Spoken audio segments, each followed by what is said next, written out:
Charlie Crist was in Sarasota Friday. The former Republican governor is now a Democrat trying to regain his old seat.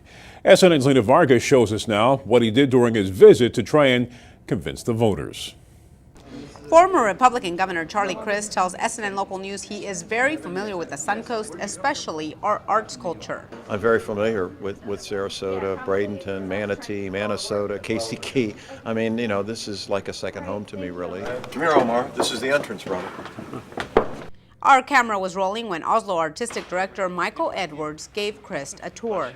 Charlie Crist wasn't just here to take a tour of the Oslo, he also came here to do an interview with the radio station WSRQ. This interview was mostly about funding for the arts. Our interview with Crist also dealt with that subject, but we also asked about how his campaign for governor is going now that he's a Democrat. It's going great. It's going great. I mean, to run as a Democrat is a joy for me.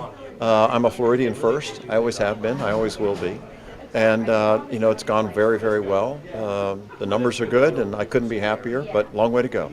As to any differences between a Republican Governor Crist and a potential Democratic Governor Crist? You know, pretty much the same. I mean, I really haven't changed. I care about ethics.